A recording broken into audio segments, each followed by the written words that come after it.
On Global TV News Express, federal government backs Press Council's National Economic Tourism Compendium. In business, AFDB, African Union, push visa-free travel to boost ease of trade. Other foreigners in World Health Organization test new simultaneous tools to improve outbreak response. And in sport, Chile defends $130,000 salary demand, denies exit threat rumors. Hello and welcome to all our viewers in Nigeria and around the world to News Express on Global Television. Coming to you live from the nation's capital, Abuja. I am Sadia Yakubu. A quick reminder that Global Television is on DSTV, channel 365, and Star Times, channels 276. And now the news in details. The federal government has endorsed and pledged full support for the Nigerian Press Council proposed national compendium documenting the economic and tourism potentials of the 36 states and the Federal Capital Territory. Vice President Kashim Shettima gave the assurance at the Presidential Villa in Abuja during a courtesy visit from the Council, led by its Executive Secretary and Chief Executive Officer, Dr. Dili Ezugwa. The Vice President described President Bola Tinubu as a long-standing friend of the media and a firm believer in the independence of the press, stressing that the administration has for almost 3 years sustained an atmosphere conducive to journalists operating without intimidation. The Minister of Information and National Orientation, Muhammad Idris, has reiterated the federal government's strong commitment to establishment of state police. The minister made this known at a strategic meeting with the Center for Crisis Communication, led by its chairman, Major General Chris Olukolade, retired, at the ministry's headquarters in Abuja. Our correspondent has more. Minister of Information and National Orientation Muhammad Idris says decentralized policing has become imperative in addressing Nigerians' evolving security challenges. Idris further explained that strengthening the country's internal security structure must go hand in hand with strengthening national communication systems, particularly in an era where crises are shaped not only by events but also by the rapid spread of information. He added that digital innovation is therefore central to timely, accurate and coordinated communication, especially during moments of national importance. In your attempt to spread information, you also have to know that the person consuming that information also has right over it. Therefore, responsible use of whatever tool you are using is core in ensuring that you have what is called effective communication. Earlier in his speech, Major General Chris Olukolade, retired, expressed appreciation to the minister for his support and encouragement towards advancing crisis communication reforms in Nigeria.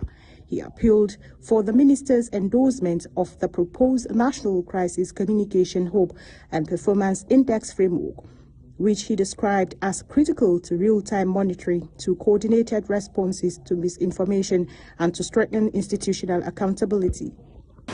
Continuous training for journalists, public relations officers, security spokespersons was strongly recommended during that conference, particularly in the digital tools, advanced fact-finding and fact-checking, and early detection through AI-generated misinformation tools. So strengthening media literacy was identified as essential to combating misinformation and safeguarding public trust. With growing insecurity demands and rising complexity of threats, Nigerians' shift towards state policing may not longer be optional, but inevitable.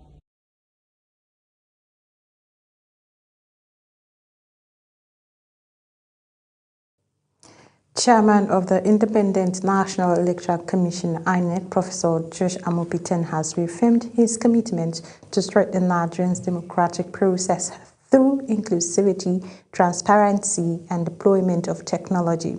The chairman gave the assurance while receiving the United Nations resident and humanitarian coordinator to Nigeria, Mohammed Fall, and the resident representative of the United Nations Development Program, UNDP to Nigeria, Elsie Atafwa, during a courtesy visit to the Commission's headquarters in Abuja.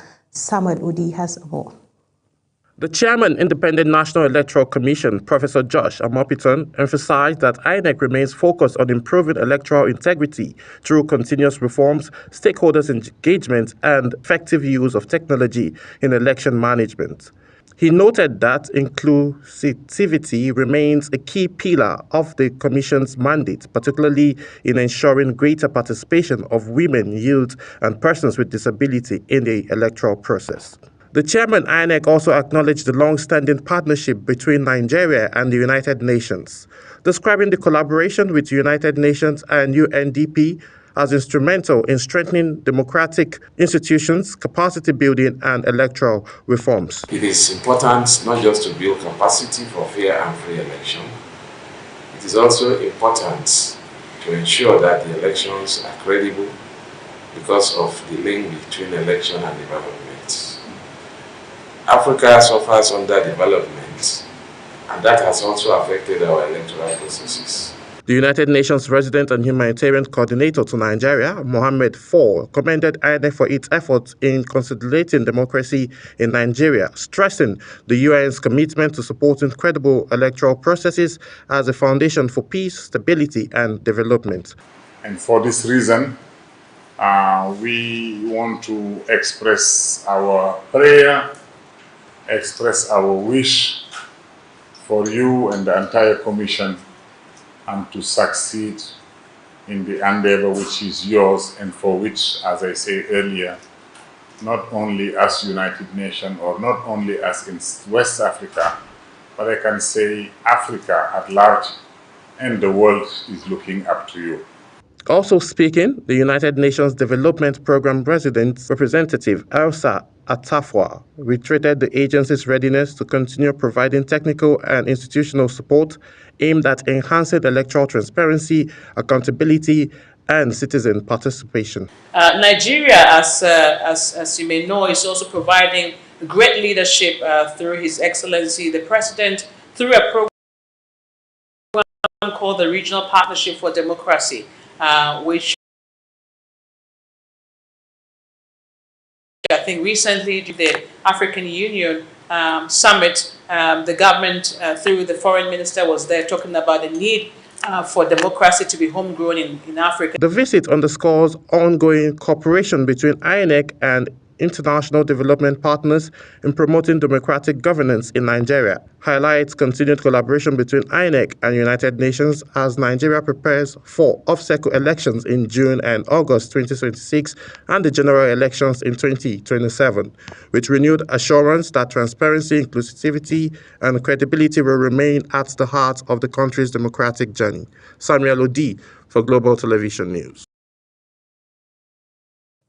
The Independent Electoral Commission issued a revised timetable and schedule of activities for the 2027 general elections following the enactment of the Electoral Act 2026. The Commission says the adjustment was necessary to align with new statutory timelines introduced under the revised law. Under the new arrangement, the Presidential and National Assembly elections will now hold on Saturday, 16th January 2027, while the governorship and state assemblies elections are scheduled for Saturday, 6th February 2027. The Commission further stated that party primaries, including the resolution of dispute arising from them, will run from 23rd April to 30 May 2026. Campaigns for the Presidential and National Assembly elections will commence on the 19th August 2026, while campaigns for governorship and state houses of assemblies election will begin on 9th September 2026.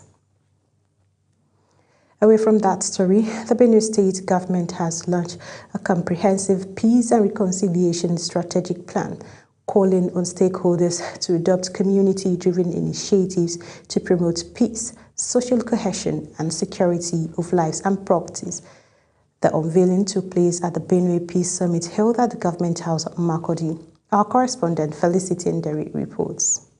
Launch of the Benue Peace and Reconciliation Strategic Plan 2026 to 2030 brings together government officials, traditional leaders, security agencies, farmers, pastoralists, and international partners to build safer communities and boost livelihoods. It will be locally informed peace building.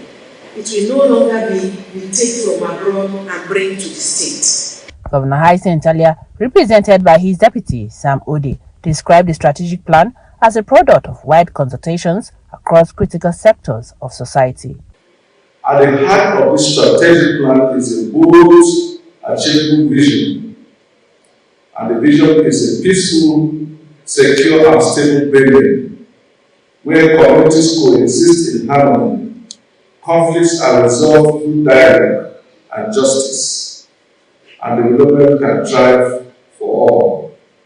Minister of Livestock Development, Idi Maiha, praised the initiative and assured federal government support, while a representative of the Chief of Defense Staff, Major General Moses Gara, called for continued stakeholders' collaboration to tackle insecurity. One important factor we need to understand in this country, and that has been a central pillar of our national security agenda, is the issue of idle and disillusioned youth. And we have opportunities in the livestock sector today to absorb all these idle and disillusioned youth. The change of narrative is at the base of what we want to achieve. To change the existing narrative that does not leave room for peace or negotiation. Pledged traditional rulers' support for the peace process and urged for the safe return of displaced persons. While the team lead, Tetra Tech Spring Program, Dr. Okoha Okoiwo, highlighted the summit's role in strengthening inclusive peace building and coordinated responses. To us, the barometer and the measure that we have peace has returned to Benue is when all these IDP camps are closed down. They are not part of Benue culture. We are supporting a number of initiatives to ensure that farming systems improve, farming systems become climate smart, and that farmers and pastoralists work more collaboratively and in an integrated process. With the unveiling of the strategic plan, stakeholders say the task now shifts from planning to implementation as Benue charts a new course towards lasting peace and stability. In Makurdi, Felicity Ndere, reporting for Global Television News. The Senate Committee on Finance has issued a warrant of arrest against the Registrar General of the Corporate Affairs Commission, Hussaini Ishaq Magaji, over his alleged repeated refusal to honor invitations to appear before the committee. The warrant was issued during a budget defense session involving the Federal Ministry of Finance and its agencies. Chairman of the Senate Committee on Finance, Senator Sani Musa, accused the CAC boasts of severally disregarding legislative summons and failing to account for issues relating to the Commission's revenue. Concern is mounting in Nigeria's political space ahead of the 2027 elections following allegations of an assassination attempt on former Labour Party presidential candidate Peter Obi. A member of the House of Representatives on the platform of the African Democratic Congress, Peter Ozokwe, has called for an immediate investigation against the militarization of politics. National Assembly correspondent Anita Patrick reports. As political activities gradually intensify ahead of 2027, fresh tensions have emerged over alleged threats to opposition figures. A lawmaker of the African Democratic Congress, Peter Ozokwe, has called on the Acting Inspector General of Police and other security agencies to investigate what he described as an assassination attempt on former presidential candidate Peter Obi. The lawmaker insists Nigeria must not return to an era of political violence. When Peter Obi went to Edo State last year, you had the governor. Did you hear the governor? That he cannot guarantee the security of Peter Obi. Did you hear it? Yes. He made that statement in a national television that if Peter Obi comes to Edo State without telling him, whatever he sees, he takes. He also called on the governor of Edo State, Monday Okpebolo, as chief security officer of the state to ensure the safety of all political actors regardless of party affiliation. The lawmaker also demanded for a transparent and independent investigation into the issue with a view to identify and prosecute anyone found culpable. While emphasizing that security is the primary responsibility of government at all levels, the lawmaker urged Nigerians to remain calm but vigilant, stressing that democracy must be protected. From the National Assembly, Anieti Patrick, reporting for Global TV News. The Federal Ministry of Environment has organized a pair learning workshop on subnational climate governance, performance rating and ranking for Honorable Commissioners for Environment across Nigeria. Environment correspondent Ubong Usoro takes it from here. The workshop brought together state commissioners for environment and key stakeholders to strengthen climate governance at the subnational level. Director of the Department of Climate Change in Yobong, Abiola Awe, said the initiative provides a platform for states to showcase their achievements in the climate space, while also promoting healthy competition, accountability, and measurable performance. Tangible progress happens at the state and local levels. This community of practice is therefore designed to serve as a structured technical platform to bridge policies and practice.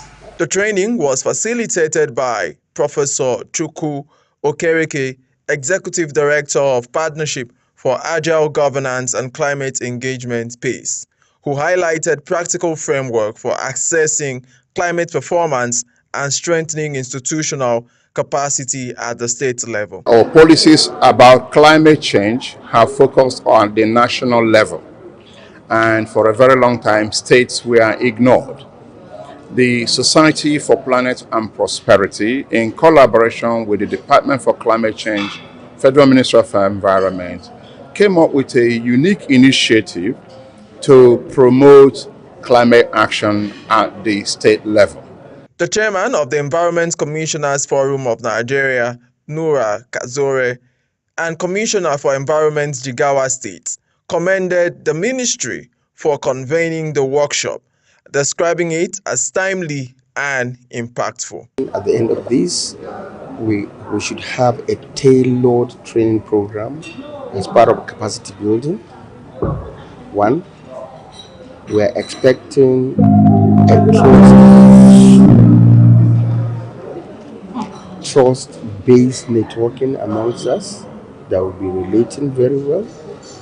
And then we are going to ensure that we adopt and implement all climate action measures. The event also featured technical presentation, peer review sessions aimed at improving climate governance performance nationwide. Ubong Usoro for Global Television News. You're watching the live broadcast of News Express. News Express continues after this with the forecast plus business, foreign and sports stories on the other side of this break. Please stay with us. Thank you for joining us. Now, in the past few days, dust haze has significantly reduced visibility in the north and some sections of the north-central region. The good news is that visibility has improved slightly. However, fresh dust is still being transported into the country from the source region. And with that, areas like Katsina, Kano, Yobe, Jigawa, parts of Bauchi, and Niger State should expect moderate dust haze with visibility in the range of 2 to 5 kilometers. Other parts of the north and north-central conditions will be slightly dusty, not as intense as these areas. Down south, the inland cities will experience a hazy atmosphere with some cloud cover. But as the day progresses, this cloud buildup is expected to increase, and there is a good chance of thunderstorms in parts of Lagos, Ondo, Ogun, Edo, Bayelsa, Delta, Rivers, Cross River, and Akwa Ibom states. With the dust particles in suspension in the atmosphere, our airline operators are encouraged to visit our eFlight folder portal for the latest weather updates. And if you're sensitive to dust particles, please take necessary precaution. I am Theodora Itum. Thank you for watching.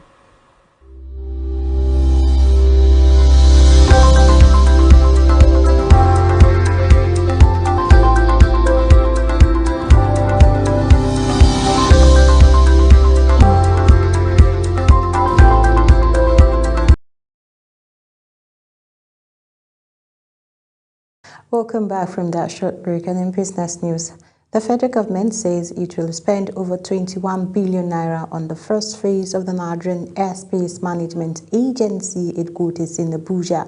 Minister of Aviation and Aerospace Development Festus Kayamo disclosed this at the groundbreaking ceremony for the agency's new corporate headquarters. Kayamo said the contractor is expected to complete the phase within 30 months. African policymakers and development institutions have renewed calls for visa-free travel across the continent, positioning free movement of people as essential to unlocking economic transformation under the African Continental Free Trade Area. The push emerged first from a high-level conveyed by the African Development Bank Group and the African Union Commission on the emergence of the African Union Summit in Addis Ababa, where participants argued that the restrictive visa regime remains a major obstacle to inter-African trade, services, growth, investment, tourism, and labor mobility. African Development Bank Group stated that only 5 African countries, Mozambique, Rwanda, Comoros, and Madagascar, offer free visa access or visas on arrival to citizens of all African countries. On the other hand, Democratic Republic of Congo, Equatorial Guinea, and Sudan require citizens from every single African country to apply for a visa. And on the foreign scene, Australia's former Prime Minister Malcolm Turnbull says ditching the British monarch is more important than ever. In an interview, Turnbull insisted that voters would likely back a head of state elected by the parliament, while criticizing a trilateral security partnership between Australia and United Kingdom and United States. Uyi Amofuebe reports. Turnbull, who served as Prime Minister from 2015 to 2018, led the country's Republic movement's unsuccessful 1999 referendum bid to replace the British monarchy with an Australian head of state. Almost 3 decades on from that poll, and as the British monarchy reels from the arrest of ex-Prince Andrew Mountbatten Windsor, the first of a royal in the modern era, Turnbull said an elected head of state could heal Australia's tribal politics. The virtue of having a republic in Australia is that it emphasises the thing we have in common as Australians. So instead of being in our own little identity group, and there are so many nowadays, focusing on our identity as Australians in all of our cultural, ethnic, religious, diversity, but nonetheless it focuses on those common civic values that we share. And I think that's why a republic's more important than ever. Australia was a British colony for more than 100 years, gaining de facto independence in 1901. The country has, however, never become a fully fledged republic. Current Prime Minister Anthony Albanese has issued a full-throated call for Andrew to be removed from the royal line of succession. Uyi Agbomofwebe, reporting for Global TV News. The World Health Organization is testing an innovative approach to strengthening outbreak preparedness through an interactive simulation designed to improve the speed of outbreak detection, notification, and response. The initiative centers on the 717 strategy game, which is built around the outbreak performance benchmark known as the 717 targets.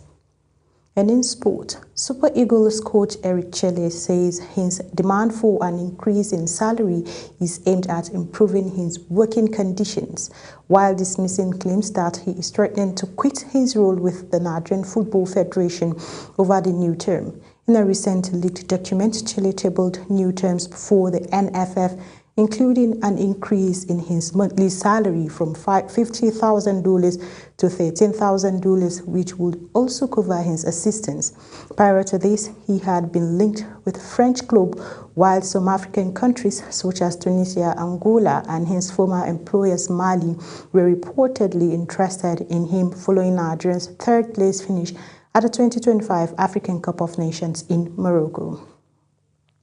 Wrexham goalkeeper Arthur Okonkwo has been cleared by FIFA to represent Nigeria. The 24-year-old is now eligible for selection ahead of the March international window, where the Super Eagles will compete in the four-nation invitational tournament in Amman, Jordan.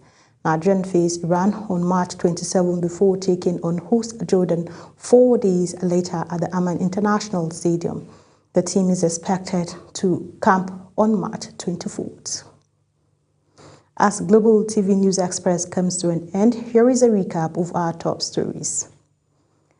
The federal government has endorsed and pledged full support for the Nigerian Press Council's proposed national compendium documenting the economic and tourism potentials of the 36 states and the Federal Capital Territory.